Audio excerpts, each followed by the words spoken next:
Welcome to How You Livin', a transformative podcast featuring best-selling author, inspirational speaker, and minister, Dr. Rick Rigsby. And now, Dr. Rick.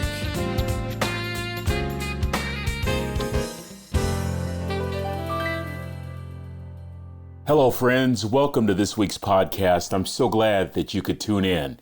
I want to talk to you today about a quality in life that you have to be successful. You have to have this quality to overcome. That quality is resilience. I can't think of one person who has accomplished anything in life without facing insurmountable odds and then growing in the area of resistance to combat those odds. You know, it's true. Struggle is the classroom for growth. It produces growth. Enthusiasm is common, Angela Duckworth said, but endurance is rare. I like that. Muhammad Ali, the great heavyweight boxing champion. Muhammad Ali said on one occasion, "I hate training, hate every minute of training.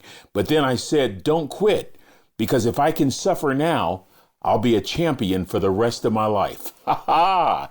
I like that resilient perspective.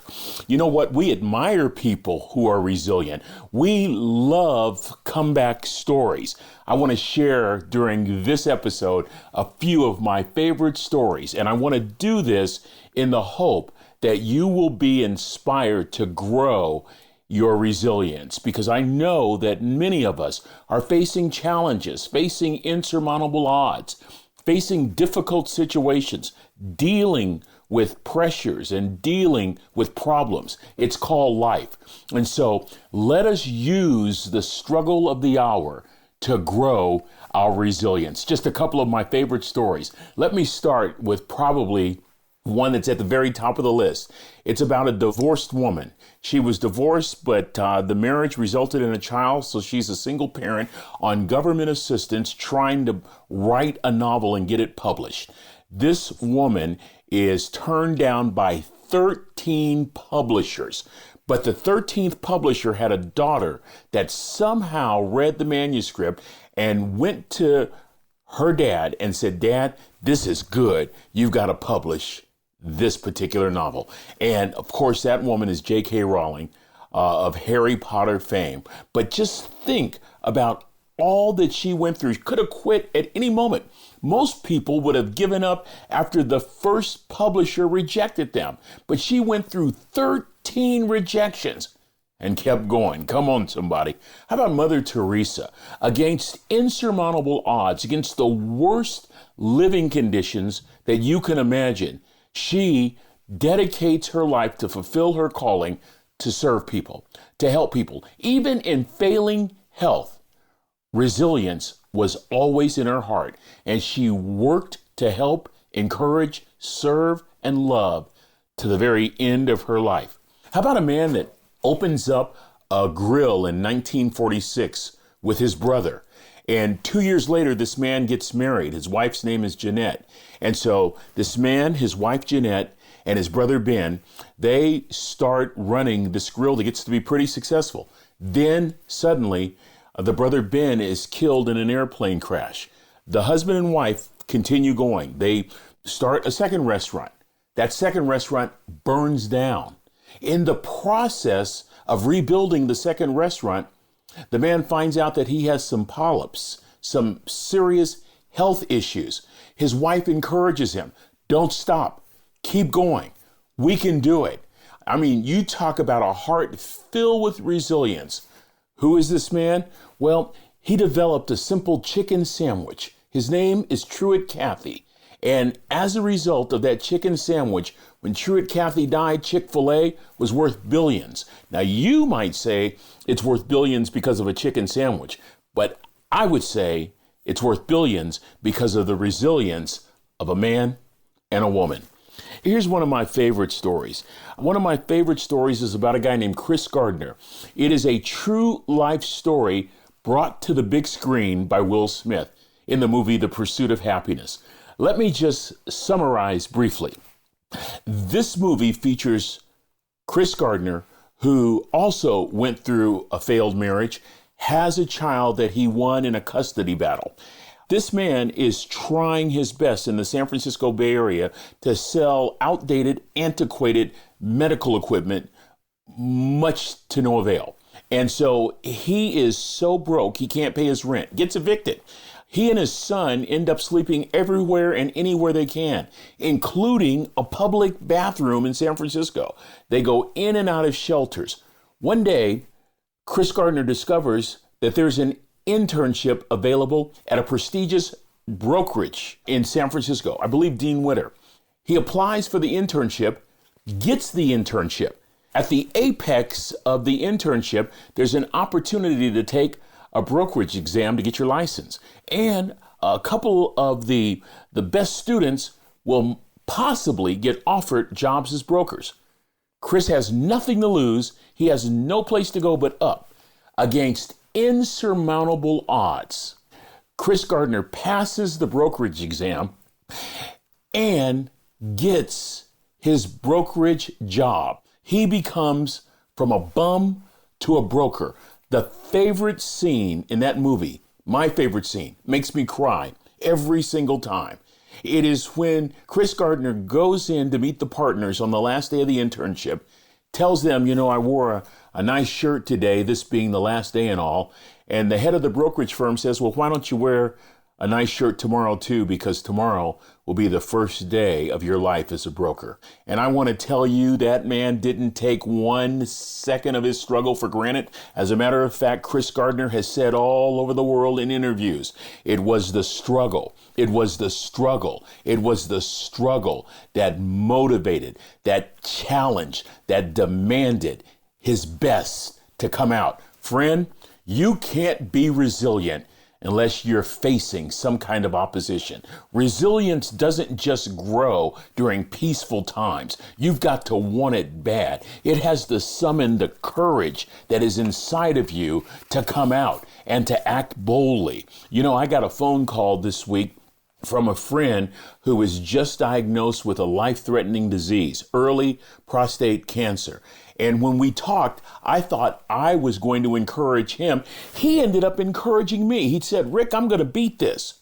I'm going to beat this. And not only am I going to beat it, but soon as my last treatment, and as soon as my last treatment is over, I'm buying a travel trailer. He said, my family doesn't even know this yet. I'm going to buy a travel trailer and I'm going to go camp and hike in the mountains of Utah and Colorado because life is good and I want to enjoy life. Ho, ho, baby. Let me tell you something. You know what resilience says? Resilience says, come on, disease. I'm going to knock you down and I'm going to keep on living. I'm going to find the inner strength, the faith, and the courage to keep on keeping on. I like that. You see, there's a common thread in resilience, and I know you see it. Resilience requires courage. The courage to do something that scares you. You know what? One of my heroes is Captain Eddie Rickenbacker. He was that flying ace during World War I. And he said on one occasion, courage is doing what you're afraid to do. There can be no courage unless you're scared.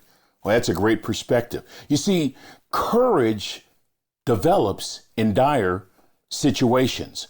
I have a friend that's a rescue swimmer, and his job is to jump from the helicopter into the seas, into the ocean, and save people in distress. And I asked him on one occasion, when you're standing on the edge of that helicopter, aren't you scared? He says, I'm very much afraid. But I know that if I don't jump in, those people don't have a chance of making it. You see, it takes a dire situation to pull the best out of us.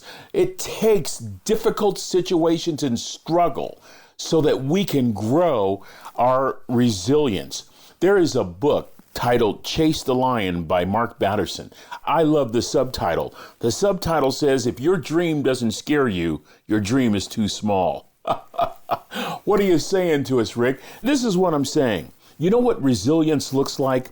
Resilience is fighting and clawing and dreaming even bigger against insurmountable odds. Resilience is saying, I'm not going to quit. even if it means getting out of my comfort zone, even if it means doing something that I'm not familiar with, even if it means hoping against all odds. I am going to keep standing no matter what. Even if it scares me, I'm going to keep going. I'm going to continue to live. Whenever I feel like giving up, I'm going to say to myself, I'm not going to give up. I'm going to keep putting one foot in front of the other. I love that, y'all. I'm just going to keep on keeping on, as the old folks used to say. My daddy, a third grade dropout, wisest man I ever met in my life, at the casket of my first wife said 3 words that speak to the heart of resilience. Son, just stand. Don't quit. Keep clawing. Keep scratching. Keep fighting. Keep going. Keep walking. Keep breathing. That's the essence of resilience, friends. And you know what it means? It means finding the courage to keep going. It means finding the strength to keep going. It means finding the faith to keep going. It means finding the motivation to keep going. Those are all choices that we can make in the midst of difficult circumstances. You know what resilience looks like? Resilience looks like this. You get a life-threatening diagnosis and you attack it head on with such a confidence of overcoming that you say, let me go buy a travel trailer and head to the mountains. Friend, if that is not the face of resilience, I don't know what is. And I think therein is the challenge for me. Perhaps the challenge for you, that it's not about the situation. It's how we choose to respond to the situation that really determines our growth. My hope for myself, my hope for all of us, is that we would respond to difficult situations, not by cowering down, not by giving up, not by quitting, but by standing, by fighting, by scrapping. And you know what that looks like some days? It looks just like a friend of mine who just lost his wife and has 2 little kids. You know what resilience looks like in its most simple form? Getting up, brushing your teeth, putting one foot in front of the other, and breathing. Friend, I'm going to tell you, that's an epic day for my friend who's a new widower. That's an epic day for a man who all of a sudden has to be a mom and a dad to a 5-year-old and a newborn. You see, it doesn't mean necessarily standing in a ring or facing a lion or jumping out of a helicopter. Today, for you, for me, resilience might mean I am going to make it through this day, moment by moment, minute by minute, and hour by hour. I'm going to change my thinking, change the way I look at things, change the words that come out of my mouth. I will persevere. I will keep standing. I will overcome. I will overcome. So friends, metaphorically speaking, go buy a travel trailer. Let's hit the mountains together. Let's go for it. Let's go for it every day for the rest of our lives. And the end result will be a life well lived because we didn't quit. We didn't give up. We faced every difficulty and every hardship with the highest degree of resilience. And as a result, our life took on a quality that just simply cannot be explained. A quality that says, there goes a champion. There goes a winner. There goes a courageous person. There goes a faithful person. There goes a person who refused to give up. Well, friend, I have so enjoyed this time together. I want to tell you, I feel encouraged. I really feel encouraged. I feel encouraged to call a few folks as soon as I get off the air and just encourage them to keep standing, to keep clawing, to keep scrapping, to keep fighting. I feel so encouraged that we don't have to just bow down to difficult situations, but we can rise up and face the challenge and embrace life and enjoy life even in the face of insurmountable odds. I want you to think about resilience for the next day or two and growing your resilience in the midst of the battle, in the midst of the struggle. Well, our time is up. Thank you so much for joining me today. And let's plan to be together again next week. Until then, this is Dr. Rick asking you the most important question I can ask you today. How you living? I'll talk to you soon. Are you ready to make an impact in your world right now? Do you want to stop existing and start living your best life right now? Dr. Rick wants to give you the first chapter of his best-selling book, Lessons from a Third Grade Dropout, absolutely free. Just go to www.rickrigsby.com/free gift to get the print or audiobook right now. This is thepodcastfactory.com.